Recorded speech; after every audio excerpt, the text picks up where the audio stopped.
Hello, everyone. My name is Mirna, and on behalf of the Mindalia TV team, welcome to Mindalia live streaming, where thousands of people around the world gather daily to see the lectures and interviews organized by Mindalia TV.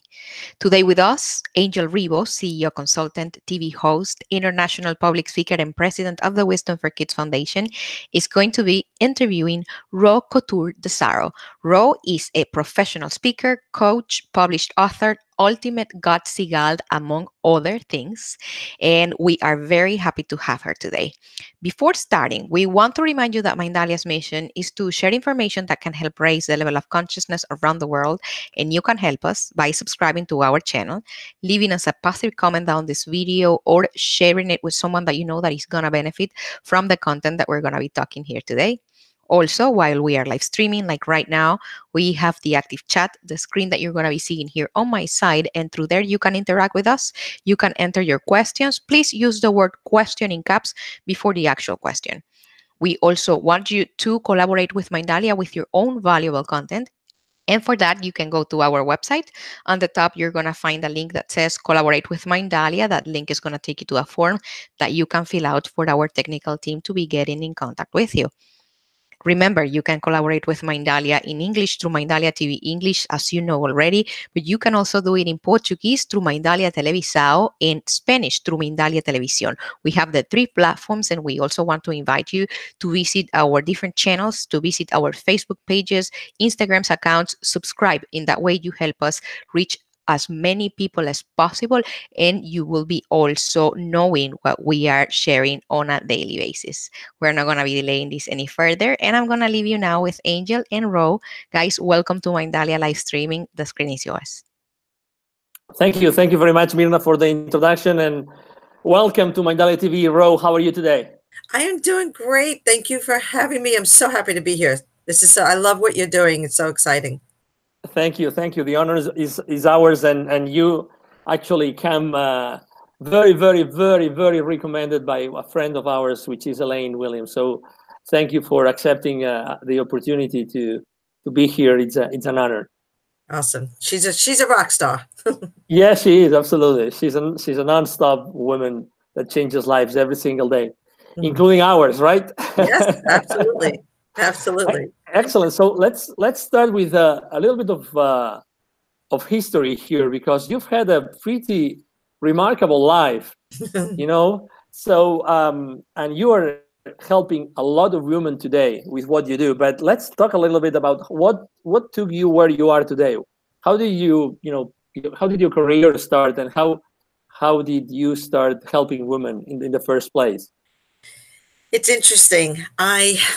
I literally started back in the late 70s, early 80s, when I just felt this calling that women can do more, and women can go out there and be in the workforce and do what a man can do. It was real simple. That was my simple thought, that a woman can do what a man can do. And I don't know why, but for some reason, God put that calling into me to be the one to go out and prove it.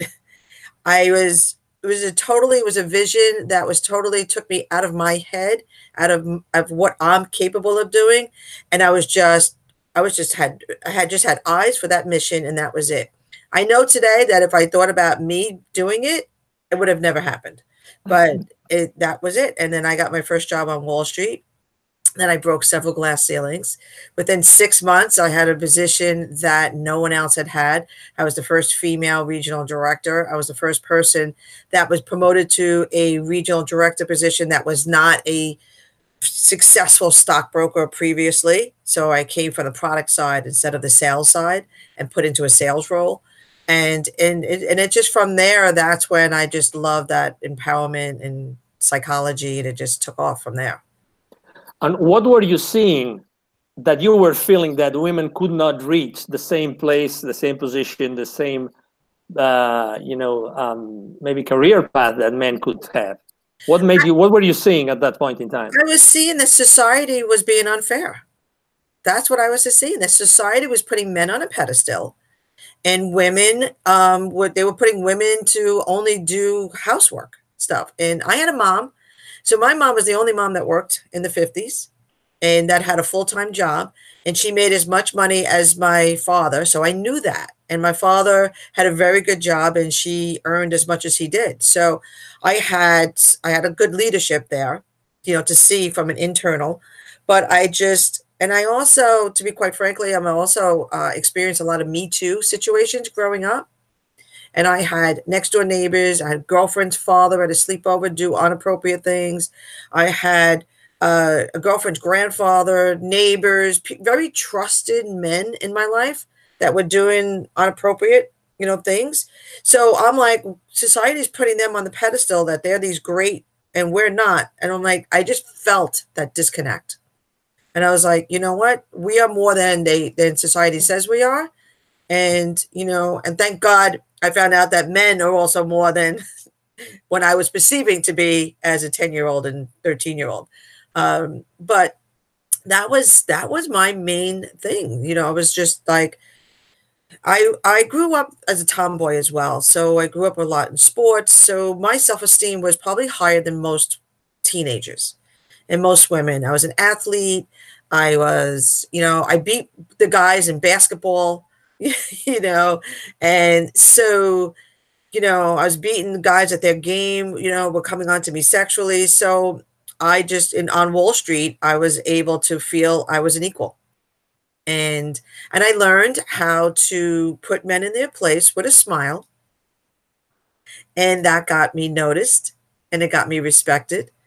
And they loved it because ultimately, as we know today, men love working with women. They just didn't want to work with wimpy women or women that were complaining or women that were like whiners. And who wants to work with those? Nobody does. But women at that time were more feminist and being very angry and being like, we deserve more. And I wasn't angry. I just did it with a smile, and guys like that. So it opened up the doors, and that's how I broke the boys club in New York City. Which years were you on Wall Street? From 1981. I started, it was my first year. Wow. I graduated college in 79, and 1981 was my first job on Wall Street. And were you allowed to also mentor or champion other women at the workplace? It wasn't even a discussion back then about that. There weren't even very many women to even do that. And the only other women that were there that were higher were in different departments. And I didn't really associate with them because they were trying to be very masculine. And I did not associate with that. I came on board. That was the other thing, how I stood out, was that I kept my feminineness essence about me. I'd wear my pale pink suit, my fuchsia top. I wasn't wearing, like back then, this was E.F. Hutton and Company, which is like the Goldman Sachs of today. So everybody had their suits. We were all so uniformed back then. And I was, I refused to conform to wear a uniform and to be conformed to wear ties like the men were wearing. And I was like, no, we're women. It's like, I'm here to know and prove that women can do what men are doing, right? We could work. We could go out there and we could do what we're doing. We don't need to change who we are. So there was a part of me as young as that was actually showing up authentic and being me, that everyone today is coaching and everyone on today. So it's interesting that I didn't even know what I was doing, but that's like, when I look hindsight, I realized that's what I was doing. I was just being me, and I refused to be me. I said, if I'm going to prove this, I'm going to prove this as me. So I'm a little stubborn, a little rebel, I guess, but that it served me well. And you continued in that path until you became an entrepreneur? Well, it's never always straight up, right? It's never straight up. So the stock market crash in 1987 changed a lot. And from 87 to 92, I was going through a lot of mergers and acquisitions, and I would go to another company and then that company would fail. So in 1989, I took my first entrepreneurial position because I was also stubborn. Again, a lot of my male counterparts, they were in their 40s. I'm in my 20s at this time. And my boss actually relocated to Chicago so he could maintain his lifestyle. And I'm like, well, It's terrible to say this now, but it's like I said, well, I'm a female. I don't have to be the breadwinner, so I don't have to change things because no one says I have to continue making this kind of money, continue making six figures. So I started looking at other things, and that's when I first got my first taste of entrepreneurship. I joined a direct sales company in multi-level marketing, as we know, back in 1989. And from 89 to about 98, I went through a seesaw battle of up and down when I would get to about 60,000 in income in the direct sales, and then I would hit a brick wall, and I was just like, and I would run out of money. And my lifestyle, then I had built my home when the crash, so I was like, my back was up against the wall financially. So I would go back to Wall Street to make a good income again. And then when I got pissed off from Wall Street, I would go back on my own. And then when I couldn't make enough money on my own, I'd go back to Wall Street. I did that for about 8-9 years. And I just wanted to, I finally was like, I have to have this, I have to figure this out. And I thought I actually had it figured out. In 1998, I started a day trading firm. And we grew from 5 day traders, stock traders, to 100 traders. Again, I created a multi-million-dollar business with partners. My brother-in-law was one of my partners, and it got destroyed on 9/11. And I was there on 9/11. Oh, you were there? Yes. So I am a 9/11 survivor. So that day, just like everyone else, that day made you realize, put everything in perspective. It made me realize, what am I doing? Because now it's later on. I had my children at 37 and 40 years old, right? And now it's like it's 2001. And I'm in my 40s. And I'm realizing, what am I doing? I'm chasing money. I'm chasing a dream. I'm chasing freedom. And that's when I was like, something's got to change. And I knew that entrepreneurship was in my blood. And I was like, I just have to figure this out. I have to figure out how I can do this successfully. I can make 6 figures when I work for somebody. Why can't I do it on my own? What's that difference? I'm the same person. I'm the same me. And basically on my own, what I found out is I was just trying to be jack of all trades. I was doing everything alone.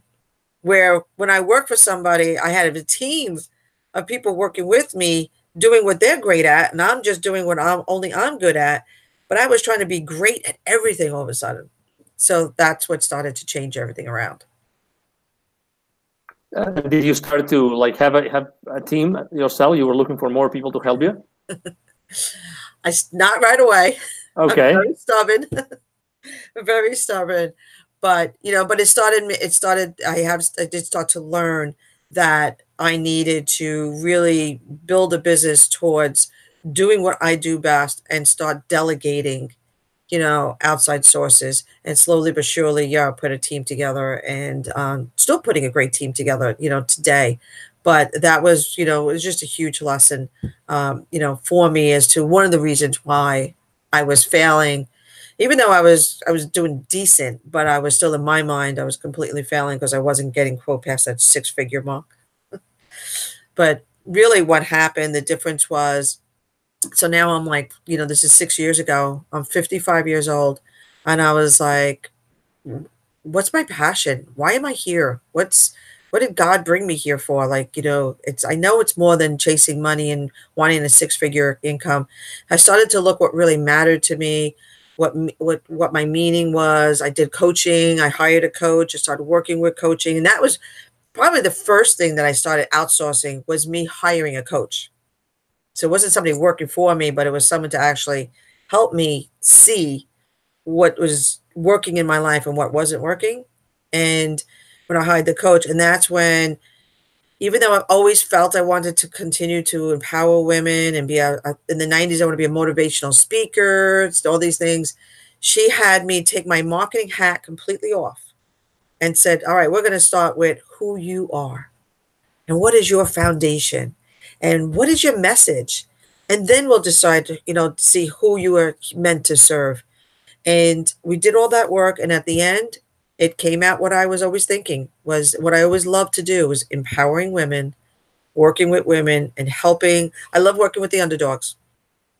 I root for the underdogs in sports teams, and I'm always that champion of success type of person. I'm always out there championing everyone that you can do this, even if it's running a race, whatever it is. That's always been me, and my love for me helping women. So I love men. And when people say, why are you only women only? I said, because men have different issues than women. And I no longer can be great at everything. I know women's issues. I can understand, and I have a heart calling to help women and help the underdogs. Somebody else can help the men. You use a beautiful term called gutsy, right? Say that again. The gutsy, Gutsy. Yes. Gutsy woman or gutsy girl. Gutsy gal. Gutsy gal. Excuse me. Gutsy gal. Exactly. GAL. So how did you come up with this beautiful statement? I was working with a coach, and she did a whole history of me. And I used to be a bodybuilder in the early 80s as well. So I've always been this, and a tough girl from Brooklyn. So I'm streetwise. I, was always been working in a man's world and all these things. So she said to me, she says, yeah, I feel like it's a no guts, no glory when I speak to you.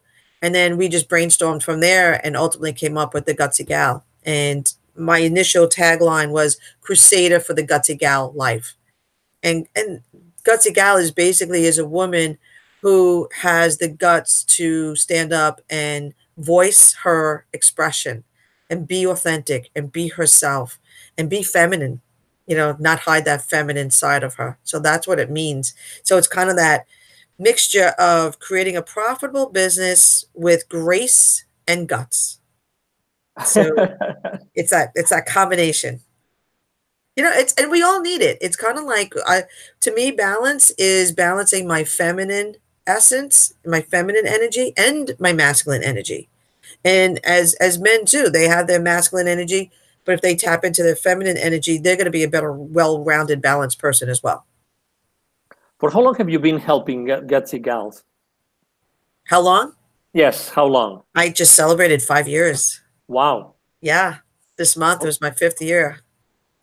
So when you had very clear in your mind that what you wanted to do, and you knew that women needed help, how did you start trying to attract all these people so that they knew that you could help them? My number one lead generation that I did was I started looking at, well, what do I love to do? And one of the things I love to do is talk, and I love to speak.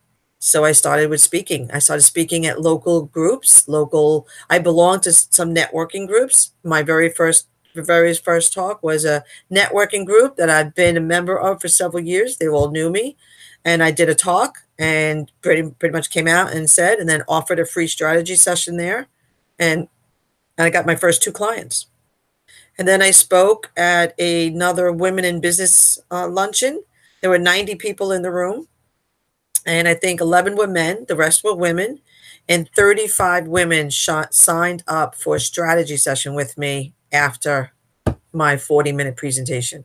Wow. And that's how I started.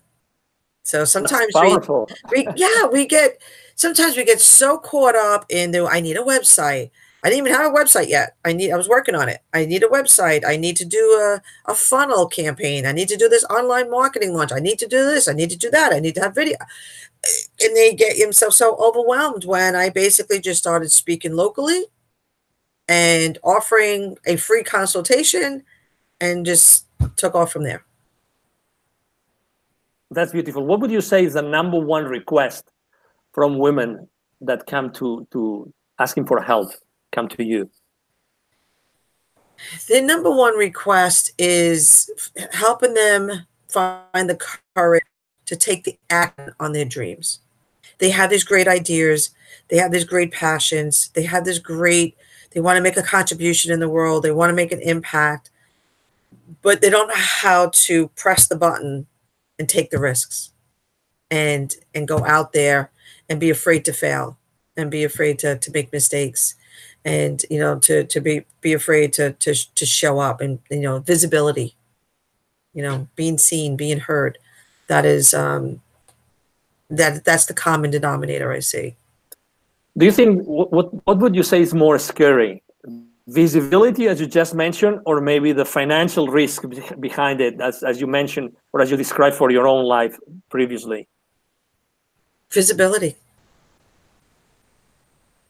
Invisibility. It's the mindset that holds us back. It's that perception. I see women, and there's been so many studies on this too, as well, that women's perception on what they're capable of doing does not match their gifts and their talents. They under, like, quote themselves. And they've done studies where if you put a man and a woman in a room, put a bunch of men and women in the room, they've all gone to the same, let's say, college. They've gone to the same degrees. They've done a lot of similar. You ask them, we have this job opportunity. Do you feel qualified to apply for it?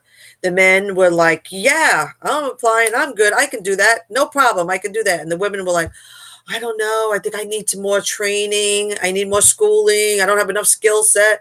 They question themselves. And that questioning that they do to themselves just slows them down and keeps them stuck. So, and that's because the way we're brought up.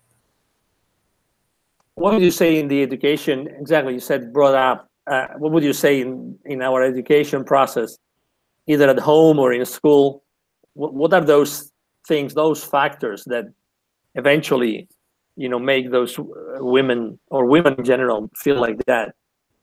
It is that, if women were put in that same thing, like, come on, suck it up, you can do it, put your big girl panties on, so you lost that game. Next time you're going to go out there and get it. And so no crying, the men, they go too strong, from it. So it really is that happy medium.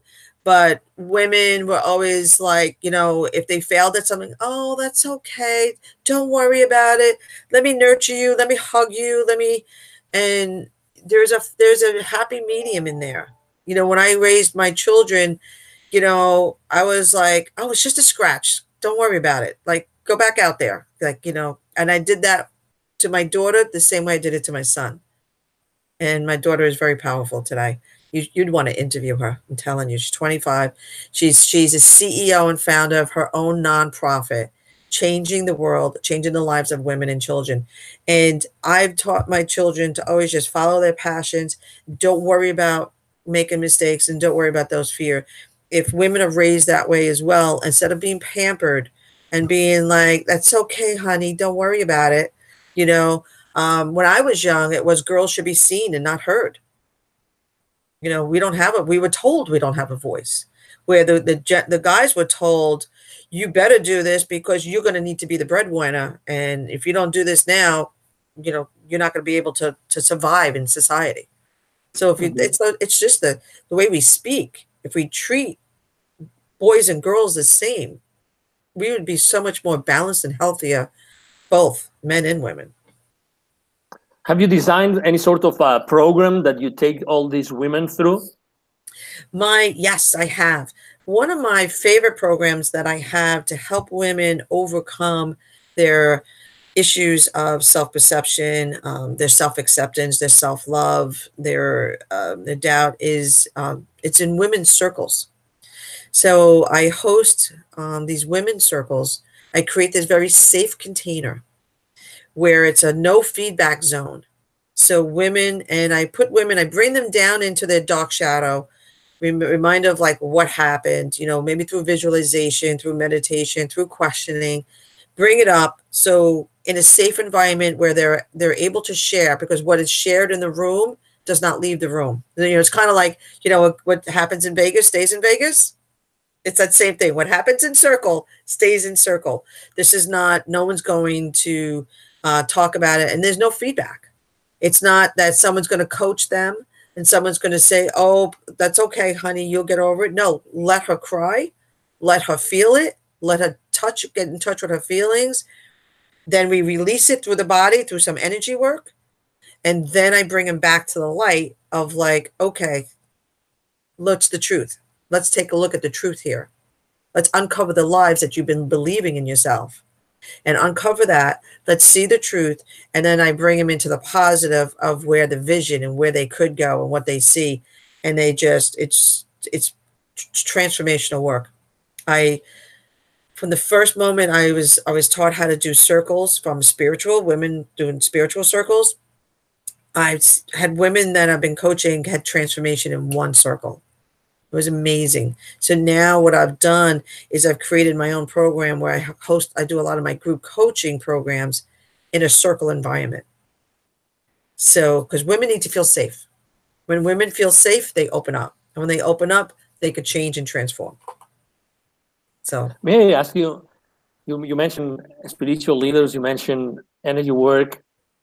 May I ask you how, such a strong lady as you, that was in Wall Street, that was also at that point in history, where in 2001 in New York City, how did you start and ended up on a spiritual path that allows you today actually to do energy work? That's really a big transformation, Ro. Yes. And it's a transformation I'm still learning and growing in. That is my, when I was introduced to circles, it wasn't long before I realized that I needed that work myself. And it's all about that balance of the feminine and the masculine. So it was me starting taking courses and learning more about the feminine side and realizing and seeing where I was holding myself back. And it's a lot of the work of me doing on who I am. And I started taking all these assessments.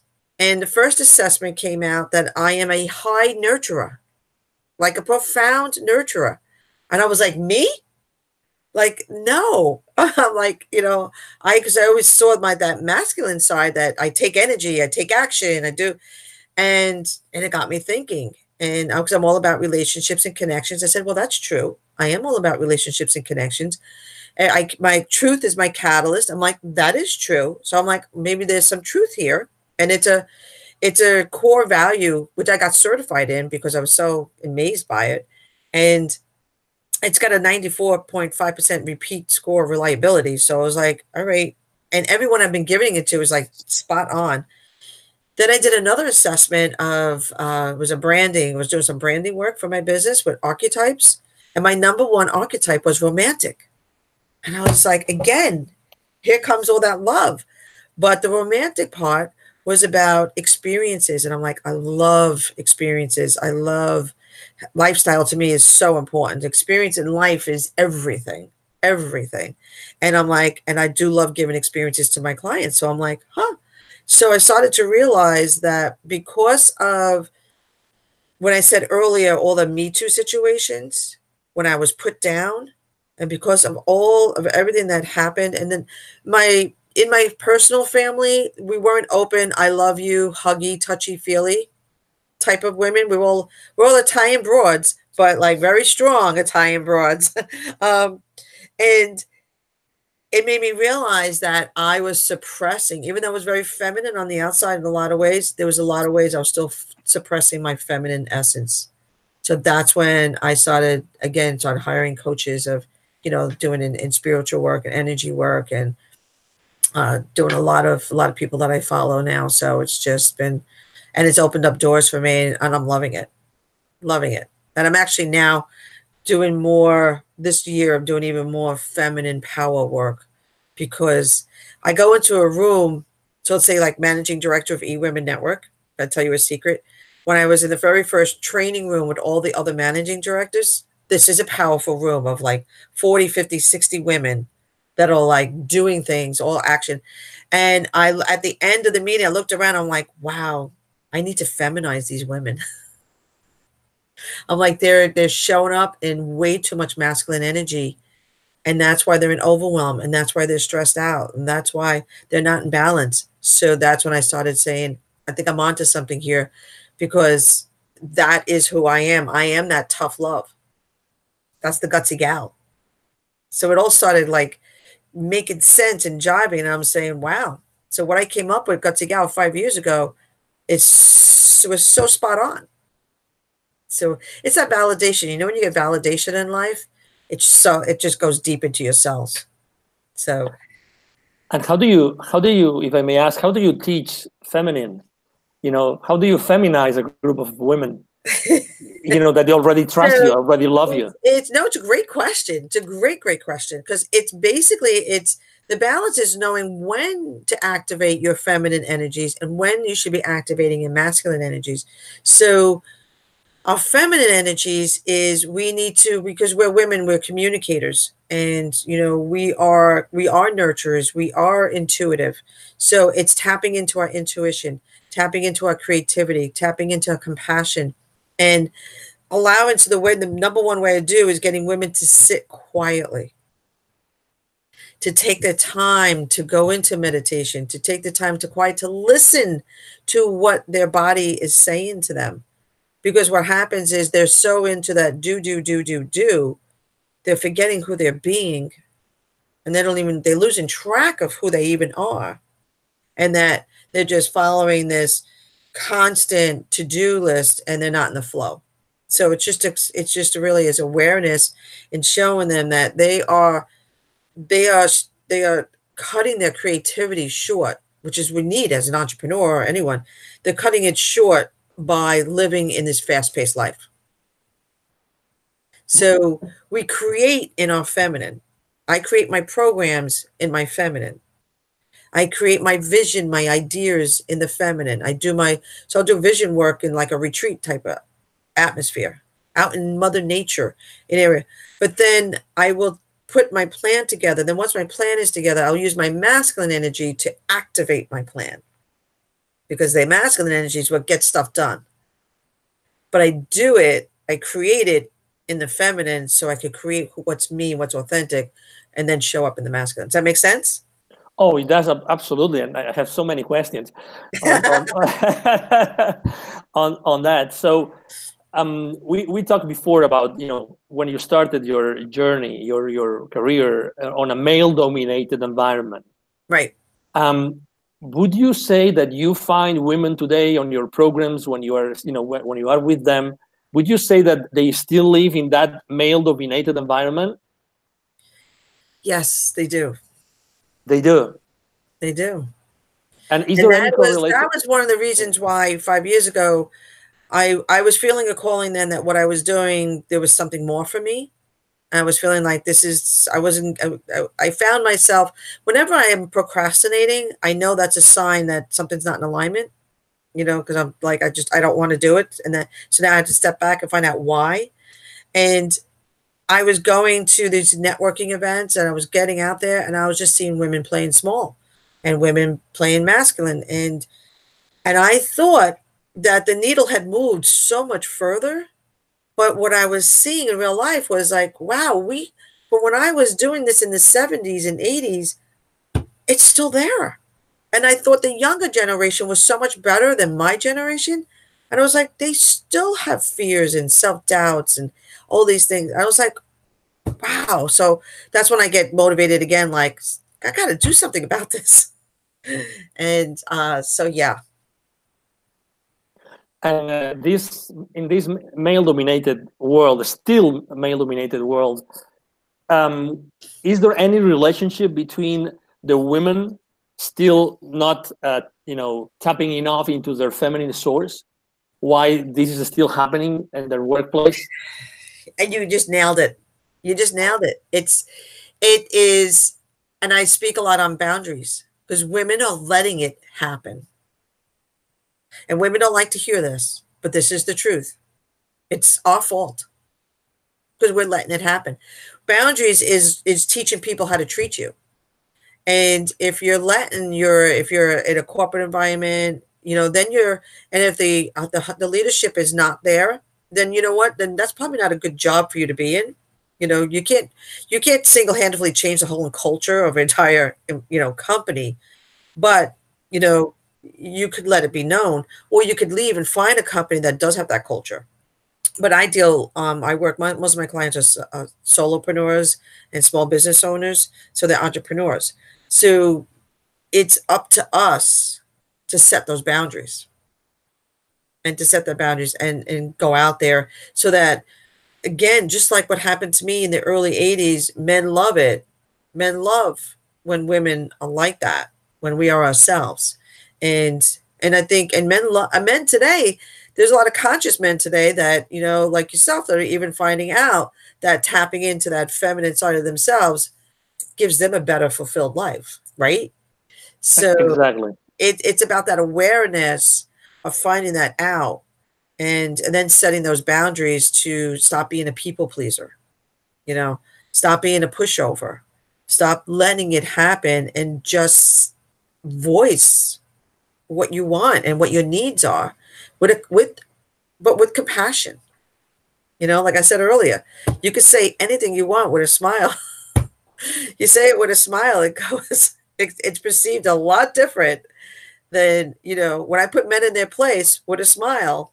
I did it respectfully, but I just let them know, and in a nice way, that no, you know, basically, you know, when men came on to me back then sexually, I was in my 20s, they were in their 40s. I was like, you couldn't handle me.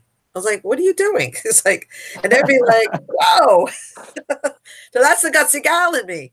Instead of being like, hey, you're not allowed to treat me like that, you can't say that, and be man and negative, and like, no. I was like, you like, you know, I put them down in my way. But and it was like a touche, right?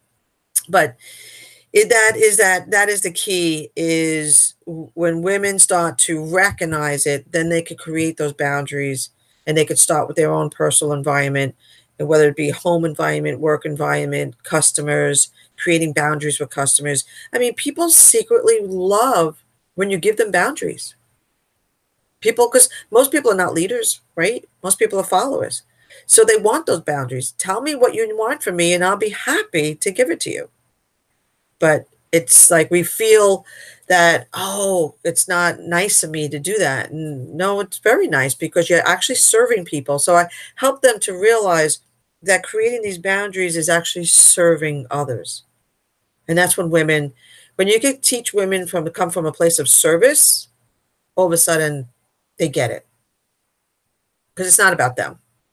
It's about serving. Everything comes down to serving, right? Oh, yeah. So it's about serving. So when you realize that you're in your own head, get out of your head and wake up and like, how can I best serve somebody? Who needs me today to be my best? Who needs me today to have these firm boundaries?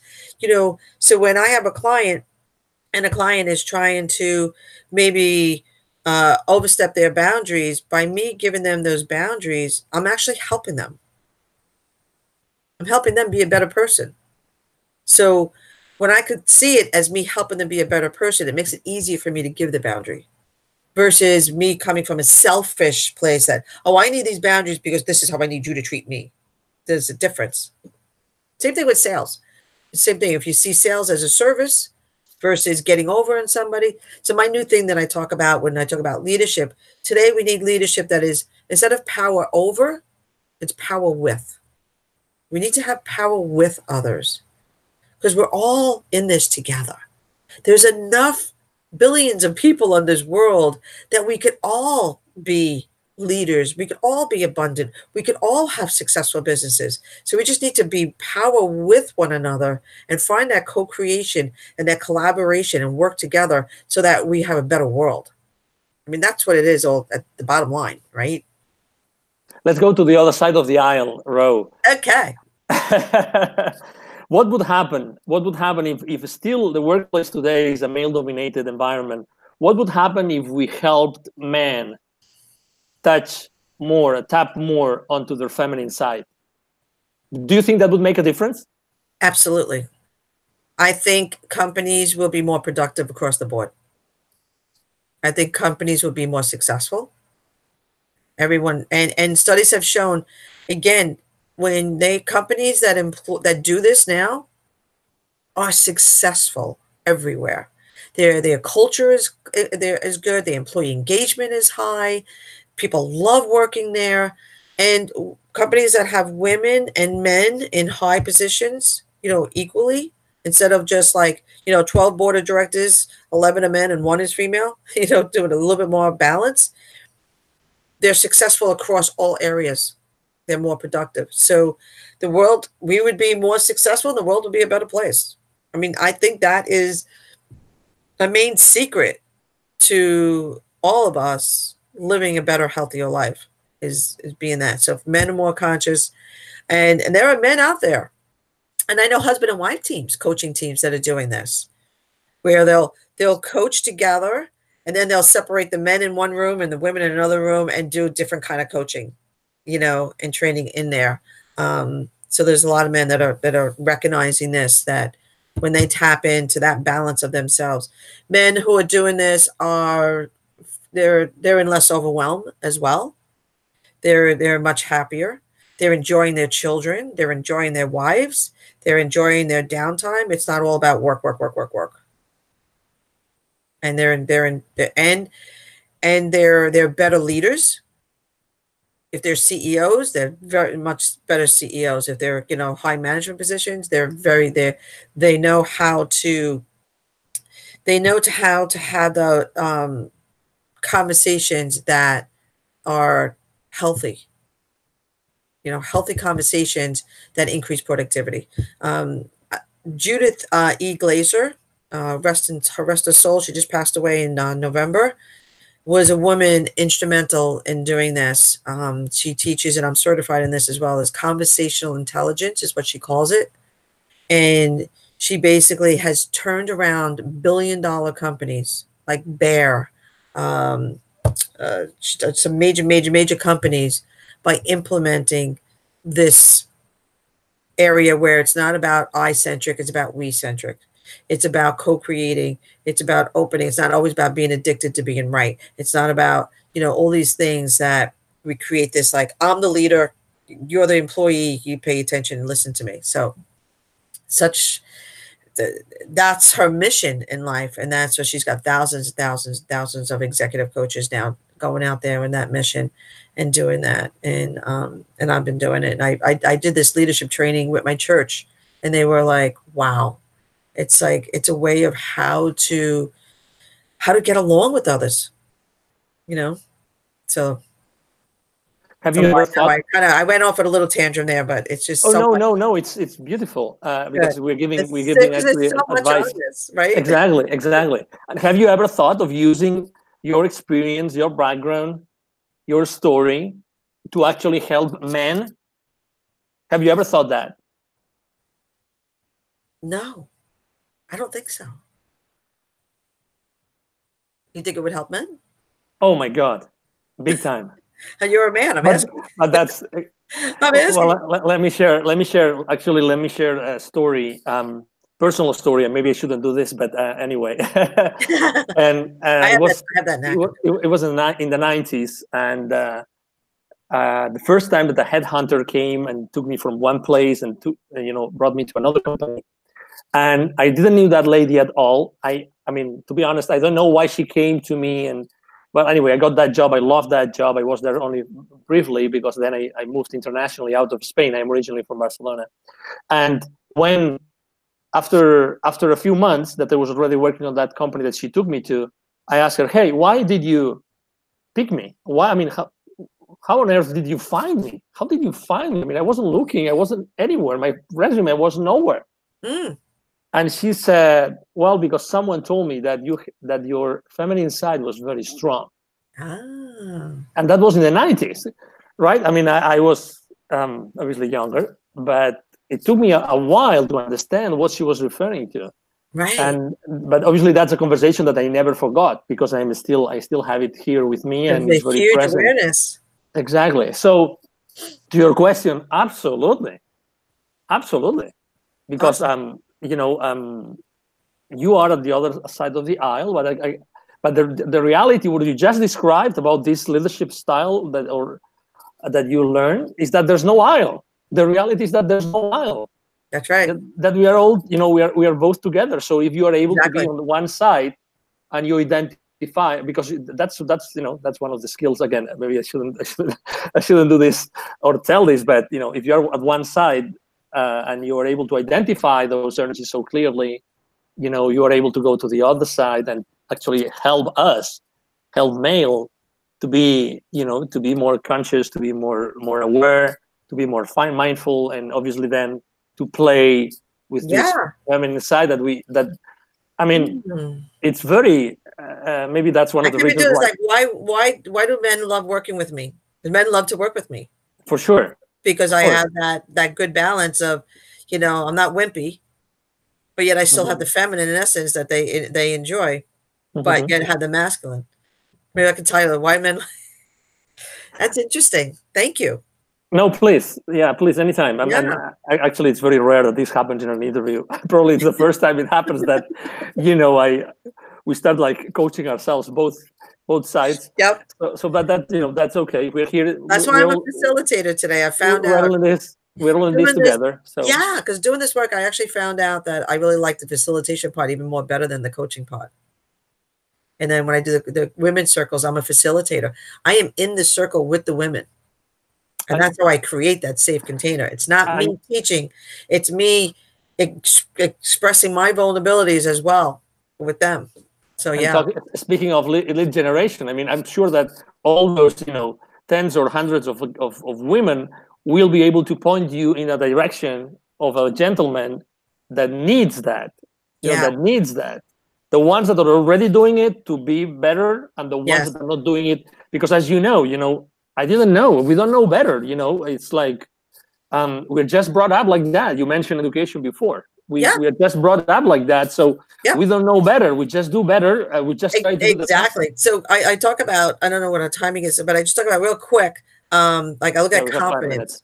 Okay, look at confidence as like, you know, so look at the spectrum. On one end of the spectrum is aggression and overly confident, right? And that's usually a person that's like, you know, very aggressive, you know, very strong. And on the other end is more like somebody that has like low self-esteem, no confidence at all, right? So generally men fall on the higher spectrum and women fall on the lower spectrum. We both need to come in the middle. And that's where the perfect confidence would be, if they both come in the middle. So yeah, we both need work.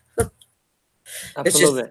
It's just one needs to come down off the high aggressive, and one needs to build up that assertiveness. Absolutely. So, would you mind sharing with the audience where can they find you? Where can we find you online? You can find me on my handle just about everywhere, in Facebook, Twitter, and LinkedIn is Be a Gutsy Gal. So if you do facebook.com/Be a Gutsy Gal, you'll find me. And same thing with Twitter, same thing with LinkedIn. Instagram, it's gutsygal_goddess. But and my business is my website is gutsygalsgetmore.com. Beautiful. I have some free programs there that they could tap into. Oh, nice. Yeah. Awesome. Yeah. Fantastic. Hey, I'd offer any of your listeners, if they want to have a complimentary consultation with me, I'd be happy to do that for you guys. Oh, beautiful. Beautiful. I'm sure that they're all willing and eager of doing it after our conversation. So thank you for sharing so much. Thank you for even men. So I'll open it up to men for the first time. If a man wants to have that conversation with me, I'm having it. Thank you. No, please. Absolutely. Why not? You know, we just have to be, you know, it's funny because this morning I was going to the gym. It was 7 after dropping my kids at school. And I was saying, God, allow me, you know, I'm trying to be intentional every day. And I was saying, allow me to see everything that comes to me today. So, you know, it's just we have to be open. We have to be open. We have to be open. And my words to myself before we started was, God, just like, you know, give me the right things to say. Just, you know, you did that. Help me to speak what you want me to speak. Amazing. You did that amazingly. So we really are grateful. Thank you very much for being with us today. Very much. Thank you for being here. Lovely meeting you. Thank you. This has been great. And I gotta get that idea and mull it over. Yeah, and it's gonna be successful. I'm sure you're gonna thrive with that. Thank you. Absolutely, and you're gonna help so many of us, so many men. Good, area. Let's finish it like that. I'll just leave it one thing. I wished for God to have 2 children, 1 boy and 1 girl. I wanted the girl so I could raise her to be powerful. I wanted a boy, so at least I know I have to show one guy how to respect girls. Awesome. So now it's like I have to fulfill that dream, and I do, and I have a boy and a girl. Fantastic. Thank you. Excellent. So again. No, thank you very much. And again, this is Angel Rebo with Mindalia TV. Thank you very much for being with us today. I hope that you have enjoyed our conversation with Roe today. as much as we have. And we hope to see you soon. Have a wonderful day. Bye-bye. Bye-bye.